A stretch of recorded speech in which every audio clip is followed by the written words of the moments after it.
ஓம் கிரியா பாபாஜி நமோ.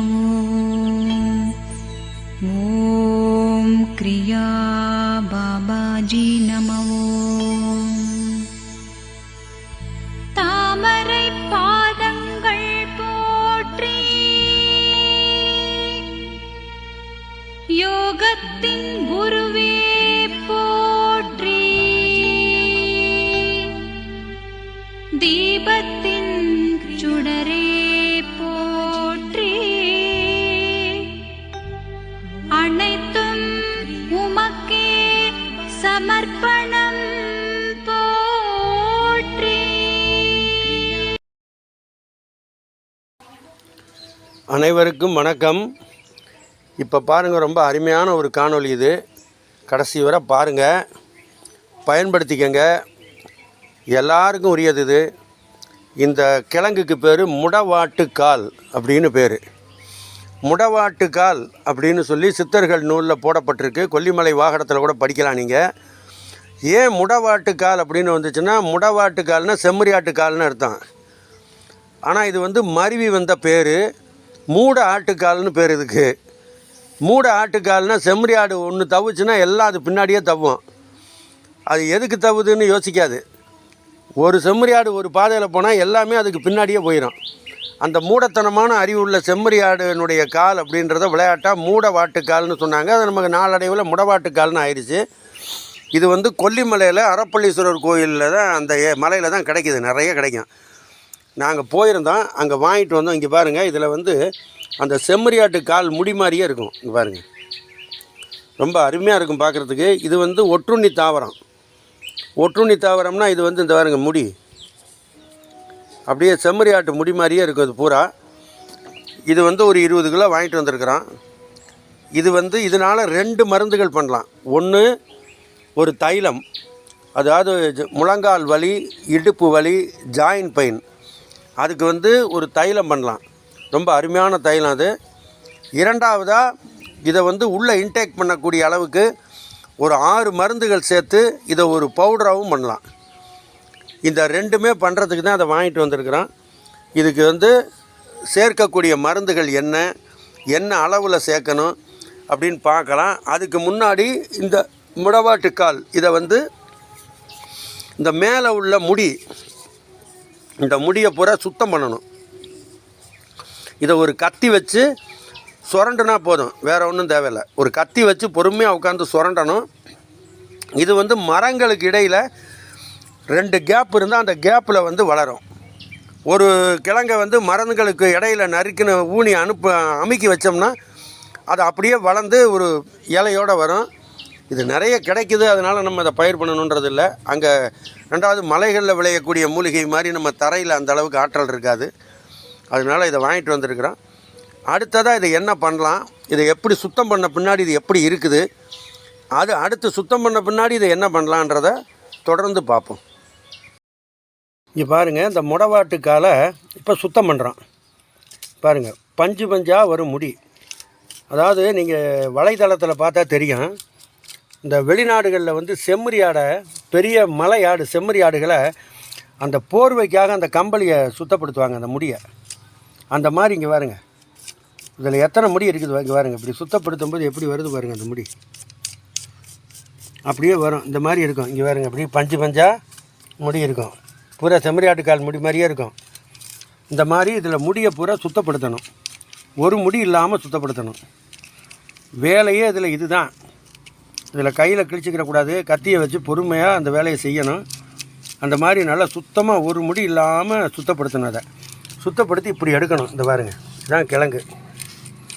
கிழங்கு எப்படி இருக்குது பாருங்கள், உள்ள ஈரமாக இருக்குது. இன்னும் வாங்கிட்டு வந்து 9 நாள் ஆச்சு. ஈரம் போக சீக்கிரத்தில் காயாது இந்த கிழங்கு. இது பாருங்கள், இப்படி இருக்குது பாருங்கள். இந்த மாதிரி இத்தனை கிழங்கையும் சுத்தப்படுத்தணும்.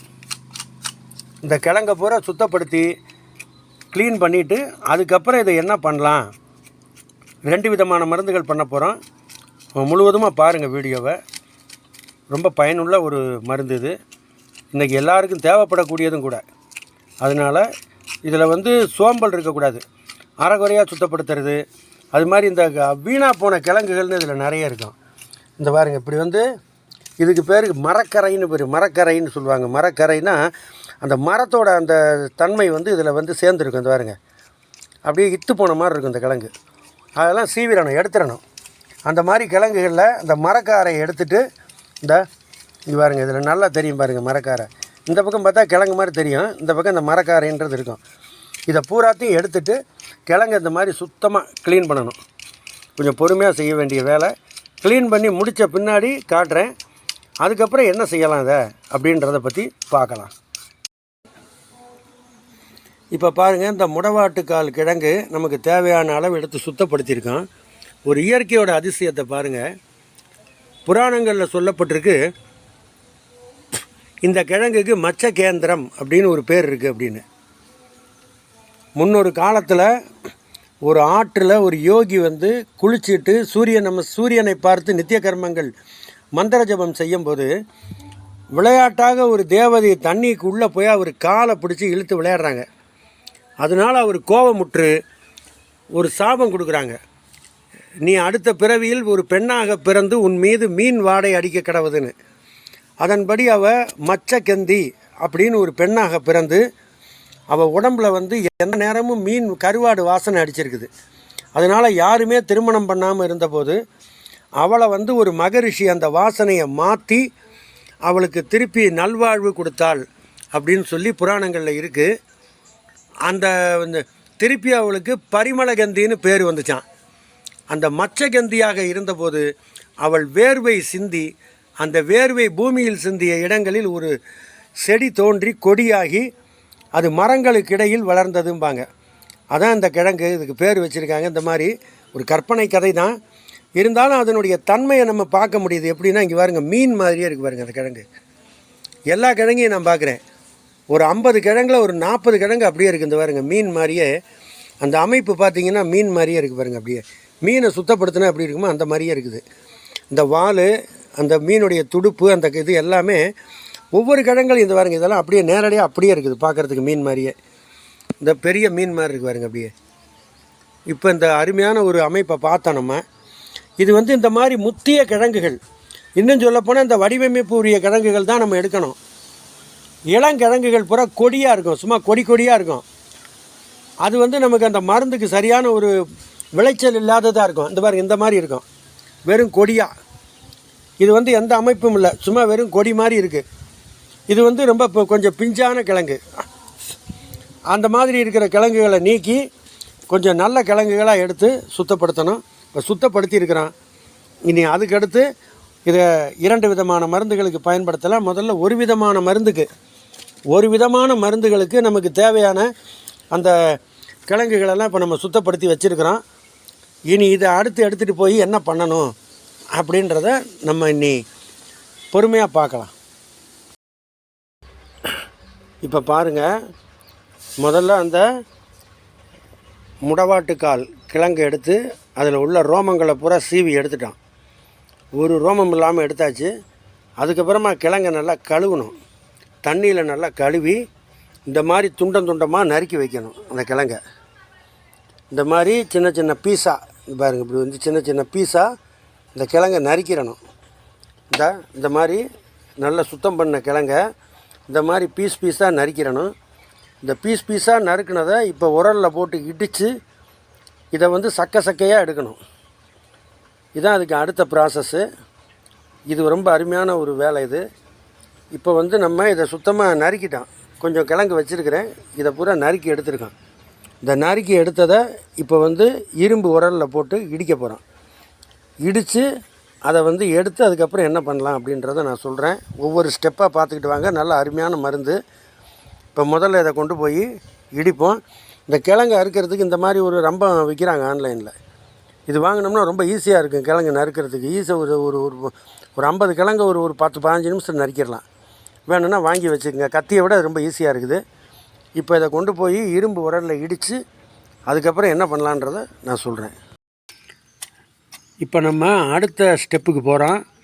இந்த கிழங்கை வந்து நல்லா கழுவிப்பட்டு அந்த மேலே இருக்கிற அந்த முடியெல்லாம் எடுத்துகிட்டு அந்த முடவாட்டுக்கால் கிழங்கை இப்படி பொடியாக கட் பண்ணி வச்சுருக்கோம். பெருசாக ஒரு சக்கரவள்ளி கிழங்கு மாதிரி கட் பண்ணி வச்சுருக்கோம். இப்போ இதை இடிக்கிறோம். இங்கே பாருங்க, ரொம்ப ஈஸியாக அதில் வந்து நீர் சத்து அதிகம். இங்கே பாரு, இதில் இடித்தா அந்த தண்ணி சத்து தெறிக்கும். அந்த அளவுக்கு அதில் தண்ணி சத்து இருக்குது. பார்த்தீங்களா, மேலே தெறிக்குது பாருங்கள் அப்படியே தண்ணி. அந்த அளவுக்கு தண்ணி சத்து இருக்குது. இதை இடித்து புழிஞ்சு சாறு எடுக்கிறோம். இது அருமையான ஒரு பக்குவமான எண்ணெய். இது முழங்கால் வலி, மூட்டு வலி, மெயினாக மூட்டு தான். பெண்கள் ஆண்களுக்கு ஏற்படக்கூடிய முழங்கால் வலிக்கு அருமையான ஒரு தைலம் அது. இதை வந்து நம்ம முடவாட்டுக்கால் தைலம்னு கொல்லிமலையில் விற்கிறாங்க. ஆனால் இந்த அளவுக்கு அவங்க பியூரிஃபிகேஷன் பண்ணி விற்பாங்களா என்னன்றது தெரியப்படுத்தி பண்ணுவாங்களான்னு. இது நமக்கு வேணுன்றதுக்காக நம்ம பண்ணுறோம். நம்ம வீட்டிலையே முழங்கால் வலி ஆள் இருக்குதுன்றதுனால நம்ம பண்ணுறோம். நீங்கள் இது மாதிரி பண்ணிக்கோங்க. கிழங்கு வந்து இந்த மாதிரி முத்தலான கிழங்காக வாங்கணும். இளங்கிழங்காக வாங்கினீங்கன்னா அது வந்து உங்களுக்கு அந்த ஒர்க்குக்கு ஆகாது. இந்த பாருங்க, அந்த உரல் பூரா தண்ணி அப்படியே தெரிச்சிருக்குது பாருங்கள் சுற்றி வர. அந்த அளவுக்கு இதில் தண்ணி வரும். நல்லா இடித்து புழிஞ்சிட்டோம்னாக்க நிறைய சாறு வந்துடும். அந்த சாறு எடுத்து அப்புறம் என்ன பண்ணுறது அப்படின்றத பார்க்குறோம். இது மாதிரி நல்லா கட் பண்ணி வச்சுக்கிட்டு போடணும். ஏன்னா பெருசாக போட்டோம்னா இடிக்க முடியாது. இது கட் பண்ணி வச்சிட்டோம்னா ஈஸியாக அந்த உள்ளே இருக்கிற சாறு வந்து அந்த முடவாட்டுக்கால் அந்த சாறு வெளியில் வந்துடும். இந்த மாதிரி கடப்பாரை வச்சு இடிக்கணும். இடித்து சாறு எடுத்துகிட்டு அப்புறம் அடுத்தாப்பில் இதை என்ன ஸ்டெப்புக்கு கொண்டு போகிறது, அடுத்த கட்டமாக எந்த மாதிரி தைலத்துக்கு இதை கொண்டு போகிறதுன்றதை பார்க்கலாம். இப்போ பாருங்கள், இது வந்து அந்த முடவாட்டுக்கால், அந்த முடவாட்டுக்கால் கிழங்கை இடித்த சாறு சக்கை வந்து இப்படி வந்துடும். ஒன்றுமே இருக்காது இதில். இங்கே பாருங்க, தேங்காய் நார் மாதிரி வந்துடும். புழிஞ்சிட்டோம்னா அப்படியே தேங்காய் நார் மாதிரி வந்துடும். இதில் ஒரு சத்து இருக்காது. இந்த சாறு வந்து இப்போ நம்ம எடுத்துருக்குறோம். இந்த சாறு வந்து 1 லிட்டர் இருக்குது. அதே மாதிரி முடக்கத்தான் கீரையினுடைய சாறு, அந்த இலையை கொண்டு வந்து அந்த சாறு எடுத்துருக்குறோம். அது ஒரு 1 லிட்டர் சாறு நமக்கு கிடச்சிருக்குது. இப்போ இந்த 2 சாறு வேணும் இந்த எண்ணெய்க்கு. முடவாட்டுக்கால் அந்த கிழங்கின் சாறு 1 லிட்ரு, முடக்கத்தான் சாறு 1 லிட்ரு. அதோட 5 எண்ணெய். இங்கே பாருங்கள், 5 எண்ணெய் இருக்குது. புங்க எண்ணெய், வேப்பெண்ணெய், விளக்கெண்ணெய், இலுப்பை எண்ணெய், நல்லெண்ணெய். இந்த 5 எடுத்துருக்குறோம். பூண்டு வந்து 1 கிலோ. 1 கிலோ நல்ல பெரிய பூண்டை அப்படி நல்ல மலம் பூண்டு உரித்து எடுக்கணும். அதுபோக பெருங்காயம், அதாவது பொடி பெருங்காயம். அந்த பொடி பெருங்காயம் 3 டப்பா வேணும். இந்த வாங்கியிருக்கிறோம் 3 டப்பா வந்து பொடி பெருங்காயம் வாங்கியிருக்கோம். இப்போ இந்த எண்ணெய் காய்ச்சறதுக்கு என்ன பண்ணணும் அப்படின்னு பார்க்கலாம். முதல்ல வந்து இதில் ஏற்கனவே இதில் 1 லிட்டரு சாறு ஊற்றிருக்கோம். இப்போ உங்களுக்கு காட்டுறதுக்காக வச்சுருந்தேன். இதில் ஊற்றிருக்கிறோம். இப்போ வந்து ஒரு பாத்திரத்தில் இது எல்லாத்தையும் ஒன்றா ஊற்றணும். இந்த மாதிரி கொஞ்சம் பெரிய பாத்திரமாக எடுத்துக்கிறணும். இல்லைன்னா இது வந்து பொங்கும், மேலே பொங்கி வரும். அதனால் கொஞ்சம் பெரிய பாத்திரமாக எடுத்துக்கிட்டு இப்போ இது எல்லாத்தையும் இதில் ஒன்றா ஊற்றணும். அதாவது முடவாட்டுக்கால் சாறு, முடக்கத்தான் இலைச்சாறு, அதுபோக 5 எண்ணெய். இது எவ்வளவு அளவு அப்படின்னா, முடக்கத்தான் இலைச்சாறு வந்து 2 லிட்டரு ஊற்றிருக்கிறோம். அதில் 1 லிட்டர் இருக்குது, 1 லிட்டர் ஊற்றிருக்கோம். முடவாட்டுக்கால் அந்த சாரும் 1 லிட்டர் ஊற்றிருக்கிறோம், 1 லிட்டர் இருக்குது இங்கே. ஆக மொத்தம் 2 லிட்டரு. முடவாட்டுக்கால் அந்த கிழங்கு சாறு 2 லிட்டரு, முடக்கத்தான் இலைச்சாறு 2 லிட்டரு, 4 லிட்டர் ஆயிடுச்சு. இப்போ இதில் 4 லிட்டருக்கு இப்போ நம்ம எண்ணெய் அதே மாதிரி எடுக்கணும். எல்லாத்துலேயும் 800 ml எடுத்துருக்கோம். 8 40. இந்த 800 ml அதோட மிக்ஸ் பண்ணணும். அது எவ்வளவு இருக்கோ, 2ம் சேர்ந்து எவ்வளவு இருக்கோ அதே அளவு 5 எண்ணெயும் சேர்ந்தது. ஐங்கூட்டு தைலம். இது ரொம்ப அருமையாக வேலை செய்யும். இதை இப்போ எப்படி காய்ச்சலான்னு பார்ப்போம். இப்போ ஒரு எண்ணெயாக இதில் நம்ம மிக்ஸ் பண்ணிடலாம். இப்போ இந்த பெரிய சட்டியை எடுத்து வச்சு இதில் வந்து மிக்ஸ் பண்ணணும். இந்த சட்டியில் இப்போ நம்ம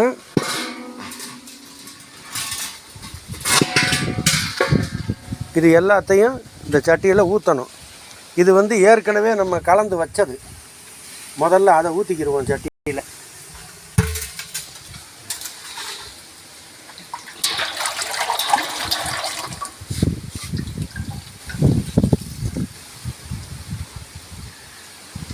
இப்போ அதை ஊற்றிட்டோம். அதுக்கு அடுத்ததாக முடக்கத்தான் இலைச்சாறு, பாக்கி இருந்த 1 லிட்டர் சாறையும் இப்போ அதில் ஊற்ற போகிறோம். அந்த 1 லிட்டரையும் இதில் ஊற்றிடுவோம்.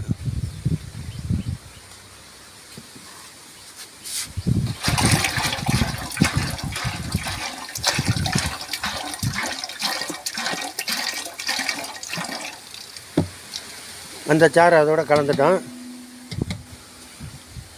இப்போ முடவாட்டுக்கால் சாறு அதில் பாக்கி இருந்த 1 லிட்டரையும் அதோட ஊற்றிட்டோம். இப்போ முடவாட்டுக்காலையும் ஊற்றியாச்சு. இப்போ சாறுகளை ஊற்றியாச்சு. அடுத்ததாக நமக்கு எண்ணெய் ஏற்கனவே ஊற்றுனது போக பாக்கி இருக்குது. இது புங்க எண்ணெய்.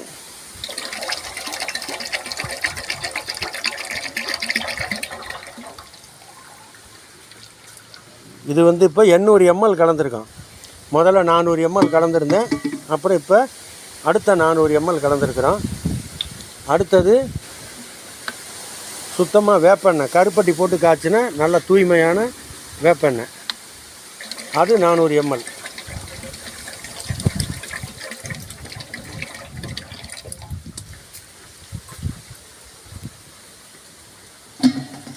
அடுத்ததாக புங்க எண்ணெய் ஊற்றியாச்சு, வேப்பெண்ணெய் ஊற்றியாச்சு. அடுத்ததாக நம்ம விளக்கெண்ணெய் 400 ml ஊற்ற போகிறோம். இதில் வந்து மேலே மூடி இருக்குது, அந்த காருக்கு போட்டிருக்கிறாங்க, அதை எடுக்கணும். இதை எடுத்துட்றேன்.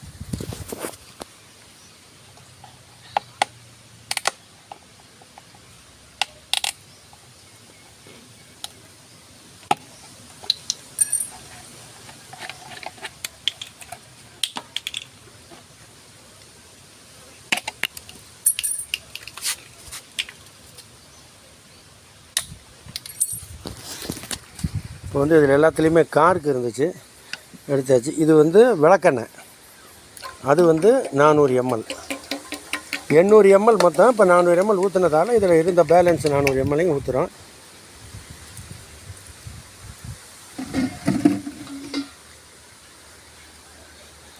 இப்போ இது அது முதல்ல ஊற்றுனது புங்கெண்ணெய், அதுக்கடுத்து வேப்பெண்ணெய், அதுக்கடுத்து விளக்கெண்ணெய், இதுக்கு அடுத்தது இலுப்பை எண்ணெய்.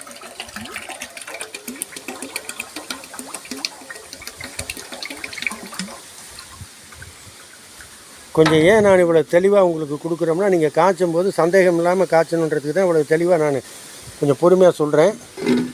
அதுக்கு அடுத்ததாக நல்லெண்ணெய். இது 400 ml தான் ஊற்றணும், ஒரு பாட்டிலாக இருக்குது, ஊற்றிக்கலாம்.